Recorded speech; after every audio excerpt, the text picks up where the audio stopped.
Hi, good morning, and thank you for tuning in today to the O'Rourke Report. We got a bunch of things to go over, so let's get right to it.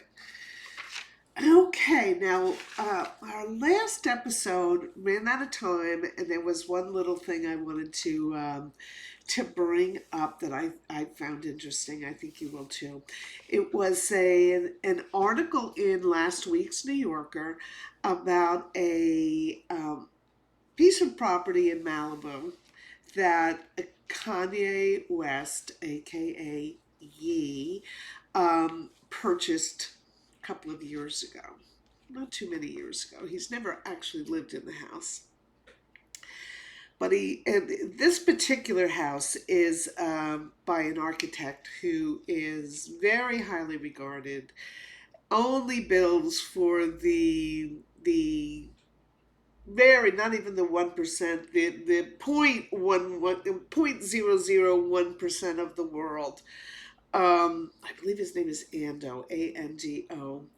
Works mostly in concrete. He's got a very clean, spare aesthetic, and his work is often referred to as works of art in and of themselves, similar to the type of things you'll hear about Frank Lloyd Wright. It's not a Frank Lloyd Wright style at all, however, but it's held in that type of regard. So anyway, he buys it, Mr. Ye, for $57 million. And he decides he wants everything removed. Even I think there were even jackhammers taken to some of the concrete, to the horror of the architectural world. But everyone perceives there is a definite genius with him. I never take that away from him. What I think is so very, very difficult is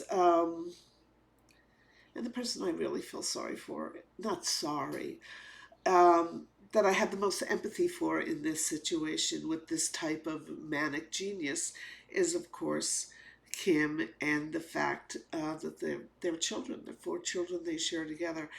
It's got to be very hard to manage when these type of things happen. Um, I can say this because in the Irish there's a wide swath of bipolar disease and schizophrenia and a lot of those mental maladies that, well, I don't know that Kanye West has ever been diagnosed or it's ever been published that he's been diagnosed.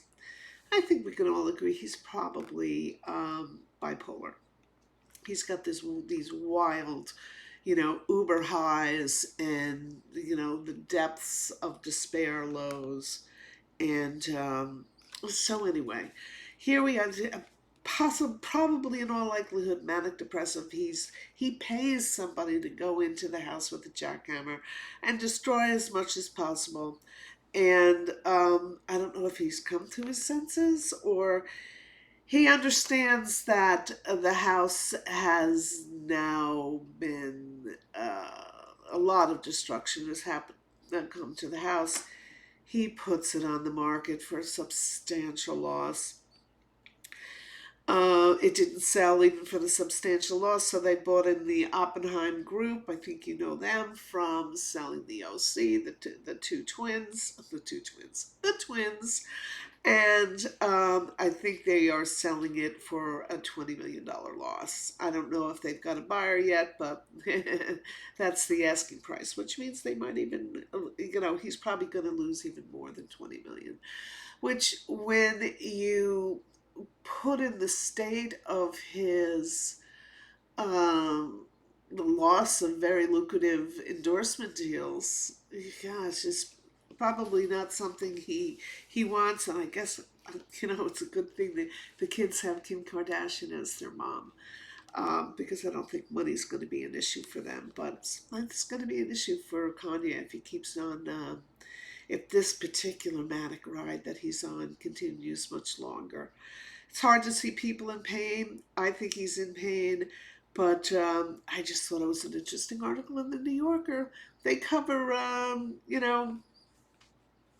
they don't cover celebrity gossip. So when this story was really from an architectural angle, and the fact that an Ando piece was destroyed, and steps are being made to see if anything can be recouped. So anyway, good article. Pick it up if you can. The next thing I want to talk to before we go on to Jersey, because you know we will go on to Jersey, is Bethenny Frankel. Now, I'm not a big fan of Bethenny. I think she's a bully. She's always been a bully. Um, she'd be the last person. Just me calling her a bully would make her go on and on for hours about what a bully I was. How dare I call her a bully when nobody bullied, when she is not a bully. Everybody bullies her. Well, she's got this podcast where apparently she's giving her legions of fans, and she's got millions of them, tips on how to get a divorce. Now, I'm not sure Bethenny is the right person to go to for that. Her particular divorce was extremely acrimonious, extremely expensive. Uh, by all reports, it did cost her a lot of money and continues to cost her that money.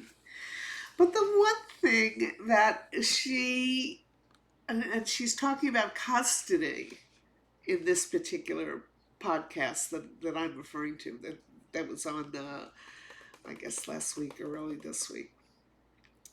And I thought to myself, the last thing you should be doing is talking about custody, because say what you will, I had a lot of I watched her offshoot shows too, so I saw the arc of this marriage. And I'm sorry, Jason Hoppy was not a monster, not in my estimation. She was just exquisitely enabled to she was not able to handle the marriage. She was, if you had to point fingers at anybody, I would point fingers at her in the fact that she had no business getting married. Now, supposedly she's putting it out there that Jason bullied her into conceiving. Well, gee, that's not what we saw on television in real time when it was happening. What we saw was you met a guy in a bar, you dated once or twice, and oopsie doopsie, next thing you know, you were pregnant.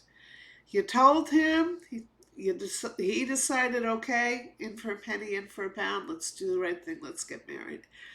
And at first it was promising. It looked like Bethenny was going to have a happy ending. Well, Bethenny doesn't have happy endings. So anyway, this revisionist history that she does, especially when it comes to bashing him, I always thought it was really off-putting. And now to say that he bullied her into conceiving, Jesus, excuse me, I don't mean to take the Lord's name in vain. Jiminy Crickets. Bethenny, you just gotta hang that up. She's never gonna do it. That's her raison d'etre. But the one thing she did say in this recent podcast when talking about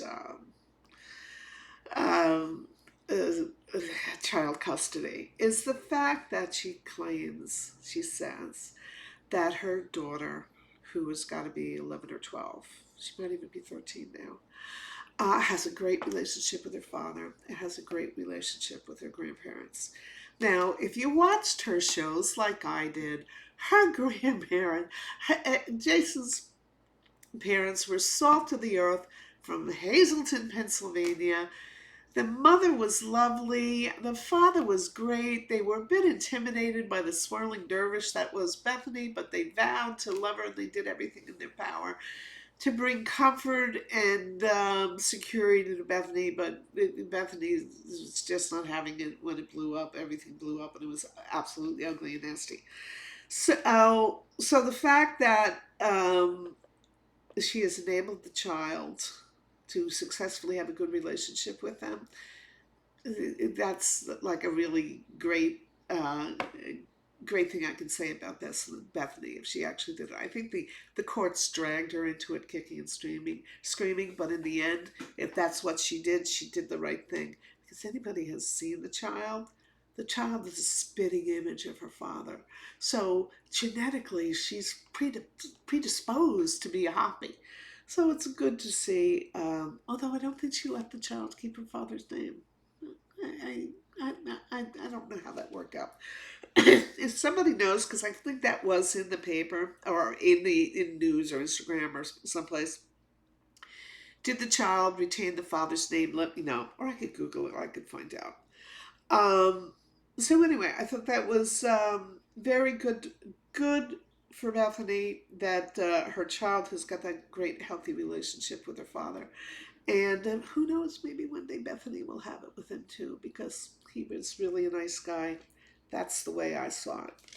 Okay, that was my 2 cents. Could be my unpopular opinion too. Okay, let's go on to Jersey. Let's just bite the bullet. Let's just go on. What time do we have? Okay, we're plenty of time. Jersey revolved around Joe and Melissa's housewarming, the beautiful new home. Some of the drone shots and the inside shots, gorgeous. Joe did a beautiful job. The backyard is beautiful, just stunning. And so what they had is they had a limoncello capri themed housewarming, and everybody showed up for the housewarming, including that bottle of scotch. I guess it was Johnny Walker Blue, which I don't know much about scotch. As my grandfather said years ago, and I follow his rule: don't drink brown booze. Uh, remember that at Dorinda's at Bluestone Manor? She had a whole party for brown booze, and I thought to myself, watching this, and I'm going, oh my God, this is not going to end well. And it didn't end well, predictably, with Dorinda and booze. So anyway, the bottle reappears. You remember the foodies left it at the restaurant last week. They were not going to be errand boys for Louis and Teresa.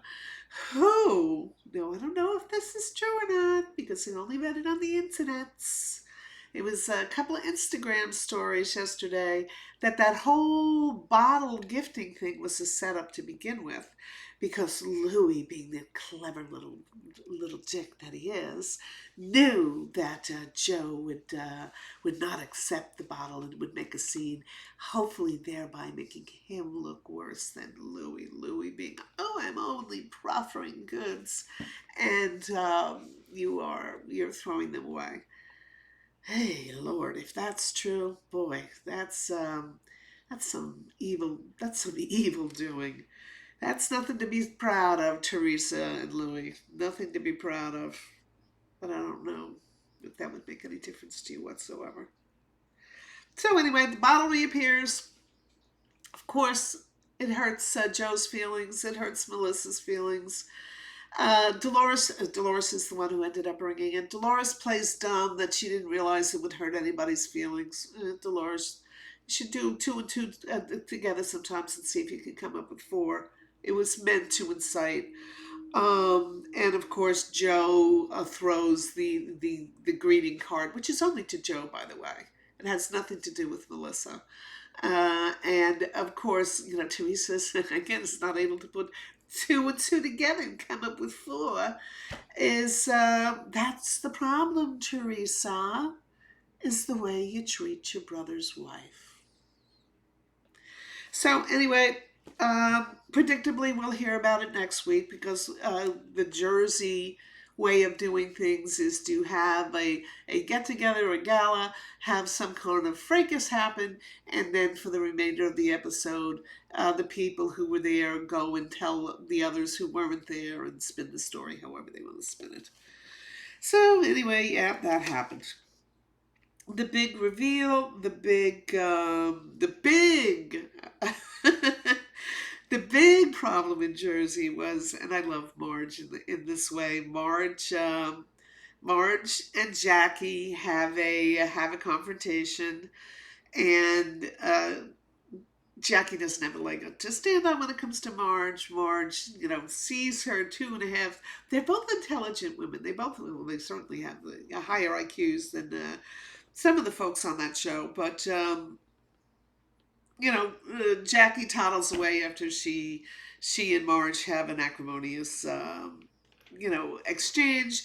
She runs over to Marge's husband, Joe Bignino. I'm not pronouncing that right. I'm sorry. And she puts a big effusive hug and, oh, Joe, it's so good to see. It's been such a long time. Well, Marge sees that. And Marge goes right up to Joe. Now, some people may say this was a little whipped on his end, but I say, boy, this Joe has got his wife's back. He's got Margie's back 110. 110. Marge comes up to him. He goes, Joe, don't do that. Don't let him put her hands on you. Joe, boom, hightails it right out of there. Good for you, Joe. You had your wife's back, and it was nice to see. And more on that later. So, okay, so the next thing, so Jackie is now in search of somebody that she can get camera time with, and she toddles herself over to Dolores. And I forget what the conversation was, something innocuous. Dolores, plays Switzerland. She doesn't say anything here or there. But in the background, what you see is you see Marge with Joe standing next to her on her phone like this, furiously typing. She sends it, and then she tells Joe to tell Dolores to look at her phone. So the next thing you know, you see Joe going, look at your phone. Dolores catches on, and she goes, wait a minute. She puts her peepers on. She pulls out her phone, and she sees this screenshot that Marge has just sent her. And the screenshot is of a text from Jackie to Dolores, not Dolores, excuse me, to Margaret, that says, she's talking about Dolores, and she goes, Dolores is an effing slob. Well, I haven't seen steam come out of Dolores' head since the Danielle Staub years. And she looks right up and she confronts Jackie. And boy, Jackie's caught dead to rights. And the way Jackie tries to handle it, it's like, oh, that's terrible. Anybody would send you that, which is true. Because when things like that happen, you're only going to hurt the person's feelings. Why send it? You may be in possession of some information that would make another person look bad, but what's your collateral damage? Your collateral damage is you've hurt somebody. So on a very high level, Jackie's right. But on no other level is Jackie right. And Jackie quickly puts her tail between her legs and she scuttles out of there. She also, at one point in the evening, fell right on her ass. I don't know if she did she not drink before and she drinks now? I don't know, but it was not a good year to be Jackie. Okay. Oh, that Jennifer Aiden, she's a little slimeroo. Apparently, Danielle, not Danielle Staub, Danielle New Blonde, had some kind of gala where all the ladies appeared, and the gala, promoted other housewives were going to be there. I forget what the cause was, but it was a very good cause. And Aiden actually takes Danielle to task because at the step and repeat, she didn't have any mention of Aiden's surgery. Well, did you ask for it, Jennifer? Did you pay for it? I mean, I'm not saying Danielle would say to her, you need to pay for it. But unless you had made, arrangements for it to be on there, it wasn't up to Danielle to just out of the blue put it on there. I mean, this Jen Aiden, she's a doozy. Okay, one quick thing on Watch What Happens Live after the Jersey episode, we had Jackie and Jen Fessler. Now, let me just tell you this. Jen Fessler looks fantastic. I didn't 100% like the necklace she had on with the top of the skirt, and I'm not sure the colors really worked with the top of the skirt. They were close, but the necklace definitely not. But the face, who has whatever work she had done between her first year and her second year, and her makeup and her glam squad, she looked fabulous. She really, really, really looked good. And again, this is a smart girl. She and Jackie and Marge all have, pretty good, I would say, pretty good IQs. Um, but the one thing I thought was very interesting, and I can't find out to see what it is, what Andy was referring to. Andy playing the messy bottle lately. And Jackie, of course, is, playing it very cool that she's friends with everybody. And she just doesn't understand. And she's very much taking the high road, which ordinarily works. But Andy, in there, turning up the mess meter, goes, he infers, ooh, you're going to be very surprised by some of the things you hear in upcoming episodes then. And poor Jackie's face.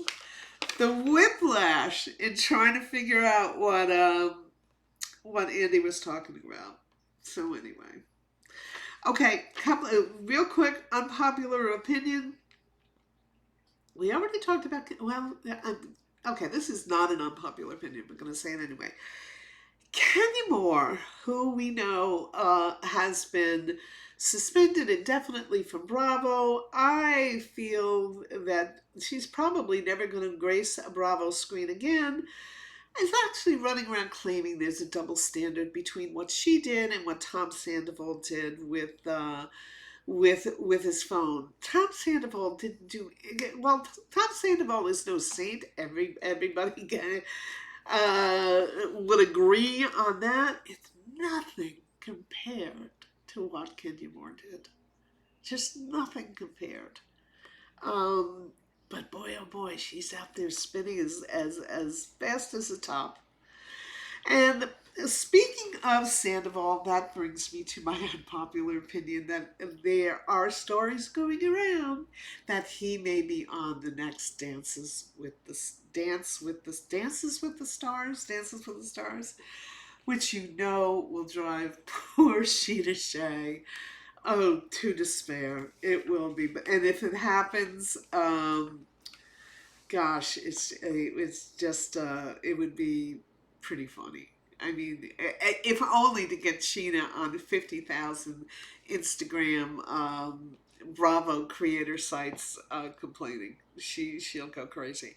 So anyway, that's all I have. I have a whole big thing on Bridgerton, which I will do. Hopefully, I'll get it done tomorrow, and I'll put that up. I got a lot to say on it. I got a lot to say. I'm only 2 episodes in on the final 4 of this particular season, so maybe I can finish it, because I don't want to get on my soapbox about something and have them fix it in the final 2 episodes. So anyway, one thing I will say on Bridgerton, very, very, very small thing. Usually they're right on. I don't know who does they're keeping their production values. Really, it's not Regency, because I think George III is still alive, right? So, he may be mad. Is George III mad and then it is Regency, but they're usually very true to the mores of the time and things that went on at that time. One things that would never happen, and it happens all the time now, and I guess it's just our modern age. When I was a kid, it never happened, but men do not wear hats indoors. Men don't wear hats indoors. It is completely rude, ill-mannered, boorish behavior. So what do we have? They have that engagement party for Penelope and Colin, and who comes waltzing in as one of the Bridgerton boys with a top hat on. Sorry, kid, you don't wear hats indoors. Certainly wouldn't be wearing hats indoors in Regency England. Just especially the upper echelon.